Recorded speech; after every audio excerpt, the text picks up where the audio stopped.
आखिर से सभी संगत जी को जय गुरु जी कहते हुए मैं श्री शिव महापुराण के द्वितीय रुद्र संहिता के द्वितीय खंड सती खंड से के 14वें अध्याय का पठन करने जा रही हूँ। अथ चतुर्दशो अध्याय। विषय है दक्ष की 60 कन्याओं का विवाह। दक्ष के यहाँ देवी शिवा अर्थात सती का प्राकट्य, सती की बाल लीला का वर्णन। ब्रह्मा जी बोले, हे देव मुने, इसी समय मैं लोक पितामह ब्रह्मा भी इस चरित्र को जानकर प्रीतिपूर्वक शीघ्रता से वहां पहुंचा। मैंने पूर्व की भांति दक्ष प्रजापति को धैर्य धारण कराया, जिससे वे प्रसन्न हो आपसे पूर्ववत स्नेह करने लगे। हे मुनि वर्य, मैं देवताओं के प्रिय अपने पुत्र आपको प्रेम पूर्वक बहुत धीरज देकर अपने साथ लेकर आश्रम को लौट आया।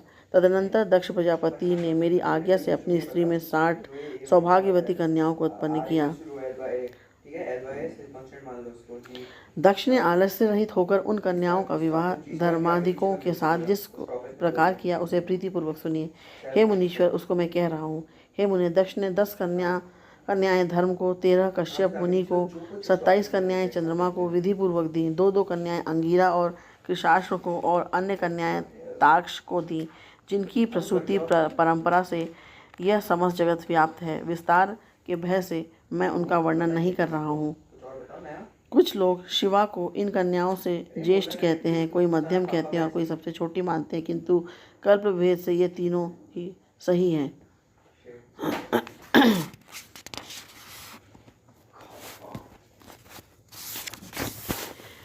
कन्या की उत्पत्ति की अनंतर पत्नी सहित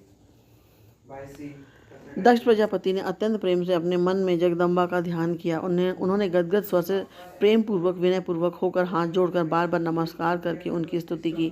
तब वे देवी संतुष्ट होकर मन में विचार करने लगी कि मुझे अपनी प्रतिज्ञा को पूर्ण करने के लिए वीरिणी में अवतार लेना चाहिए। इसके बाद उन जगदम्बा ने दक्ष के मन में निवास किया। हे मुनि सत्तम, उस समय वे अत्यंत शोभित होने लगे। उन्होंने उत्तम शुभ मुहूर्त में अपनी स्त्री में प्रसन्नतापूर्वक गर्भाधान किया। तब वे दयामयी शिवा दक्ष पत्नी के हृदय में निवास करने लगी और दक्ष की स्त्री में गर्भ के समस्त लक्षण प्रकट होने लगे। हे तात, गर्भ में शिवा के निवास के प्रभाव से वे दक्ष पत्नी वीरिणी महामंगल स्वरूपा और पहले की अपेक्षा अधिक प्रसन्नचित हो गई। उस समय दक्ष ने अपने कुल के संप्रदाय के अनुसार, वेद के अनुसार तथा अपने सम्मान के अनुरूप प्रसन्नतापूर्वक पुंसव नादि आदि सभी संस्कार किए।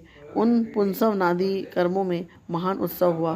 दक्ष प्रजापति ने ब्राह्मणों को उस समय यथेष्ट धन प्रदान किया। उस समय विष्णु आदि सभी देवगण देवी को वीरिणी के गर्भ में आई हुई जानकर प्रसन्न हो गए और वहां आकर उन सब ने लोक का उपकार करने वाली उन जगदम्बा को बार बार प्रणाम करके उनकी स्तुति की। इसके बाद प्रसन्नचित होकर वीरिणी तथा दक्ष प्रजापति की बहुत सी प्रशंसा इसके बाद प्रसन्नचित होकर वीरिणी तथा दक्ष प्रजापति की बहुत ही प्रशंसा कर वे अपने अपने घर चले गए। हे नारद, हे मुने, इस प्रकार मैं 9 मास पूर्ण हो जाने पर समस्त लौकिक क्रिया कर लेने के बाद जब 10वां मास पूर्ण हो गया, तब वे शिवा चंद्र ग्रह तारा के अनुकूल होने पर सुखद मुहूर्त में शीघ्र ही माता के सामने प्रकट हो गई। उनके उत्पन्न होते ही प्रजापति दक्ष बड़े प्रसन्न हुए तथा उनके प्रकृष्ट तेज को देखकर उन्हें वही शिवा देवी समझा। हे मुनीश्वर, उन देवी के उत्पन्न होते ही उस समय आकाश से पुष्प वृष्टि होने लगी। मेघों ने जल की वर्षा प्रारंभ कर दी और सभी दिशाएं शांत हो गईं। देवता आकाश में स्थित होकर उत्तम बाजे बजाने लगे और शांत अग्नियां प्रज्वलित हो उठी। इस प्रकार सभी दिशाओं में मंगल ही मंगल हो गया। वीरिणी में उत्पन्न हुई उन जगदम्बा को देखकर दक्ष भक्तिपूर्वक हाथ जोड़कर उन्हें नमस्कार करके स्तुति करने लगे। दक्ष बोले, हे महेशानी, हे सनातनी, हे जगदम्बे, आपको नमस्कार है। हे सत्य स्वरूपिणी, हे महादेवी, मेरे ऊपर दया करें। वेद के ज्ञाता जिन्हें शिवा, शांता, महामाया, योग निद्रा तथा जगन्मयी कहते हैं, उन आप हितकारिणी देवी को मैं नमस्कार करता हूँ, जिन्होंने पूर्व काल में ब्रह्मा जी को उत्पन्न कर इस जगत की सृष्टि के कार्य में नियुक्त किया है। उन परमा जगन्माता आप महेश्वरी को मैं नमस्कार करता हूँ, जिन्होंने सदा संसार के पालन के लिए विष्णु को नियुक्त किया है। उन परमा जगन्माता आप महेश्वरी को मैं नमस्कार करता हूँ, जिन्होंने संसार के विनाश के लिए रुद्र को नियुक्त किया है। उन परमा जगन्माता आप महेश्वरी को मैं नमस्कार करता हूँ। सत्व रज तम रूपों वाली, सर्वदा समस्त कार्यों को साधने वाली तथा तीनों देवताओं को उत्पन्न करने वाली आप उन शिवा देवी को मैं नमस्कार करता हूँ। हे देवी, जो आपको विद्या अविद्या इन दोनों रूपों से स्मरण करता है, उसके हाथ में भोग तथा मोक्ष दोनों ही स्थित हो जाते हैं। हे देवी, जो परम पावनी शिव स्वरूपा आपका प्रत्यक्ष दर्शन करता है, उसे विद्या तथा अविद्या को प्रकाशित करने वाली मुक्ति अपने आप मिल जाती है। हे जगदम्बे, जो अंबिका, जगन्मयी तथा दुर्गा इन नामों से आप भवानी का स्तवन करते हैं, उनके सभी मनोरथ पूर्ण हो जाते हैं। ब्रह्मा बोले, इस प्रकार जब जगन माता शिवा की स्तुति दक्ष प्रजापति ने की, तब वे दक्ष से इस प्रकार से कहने लगी, जिससे कि माता वीरनी ना सुन सके।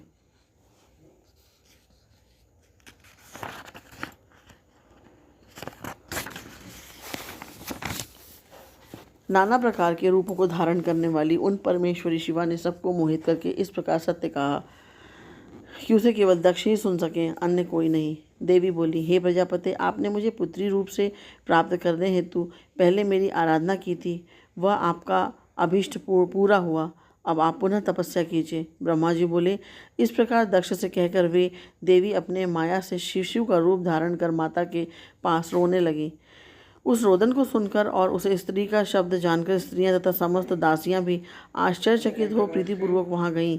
असिकनी की सूता के रूप को देखकर सभी स्त्रियां परम प्रसन्न हुईं। उस समय समस्त नगरवासियों ने भी जय जयकार किया।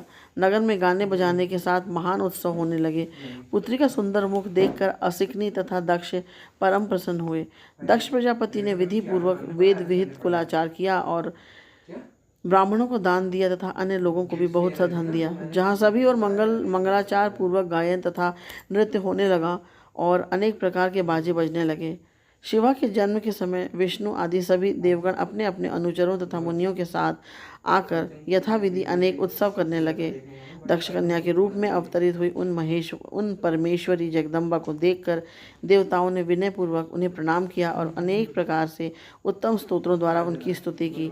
सभी देवता प्रसन्न होकर जय जयकार करने लगे और दक्ष तथा वीरणी की विशेष रूप से प्रशंसा करने लगे। दक्ष ने प्रसन्न होकर विष्णु आदि देवताओं की आज्ञा से सभी गुणों से संपन्न होने के कारण उस प्रशस्त अंबिका का नाम उमा यह नाम रखा। उसके बाद लोक में उनके अन्य नाम भी पड़े जो मंगल करने वाले तथा लोगों के दुख दूर करने वाले थे। उस समय दक्ष प्रजापति ने हाथ जोड़कर विष्णु, मुझ ब्रह्मा, संपूर्ण मुनियों तथा देवताओं की स्तुति करके भक्तिपूर्वक सभी लोगों का पूजन किया। तदनंतर विष्णु आदि सभी देवगण दक्ष की प्रशंसा करके शिवा तथा शिव का स्मरण करते हुए अपने अपने स्थानों को चले गए। उसके बाद माताओं ने भी यथोचित रूप से उस कन्या का संस्कार कर बालकों की स्तनपान विधि से उसे अपना दूध पिलाया।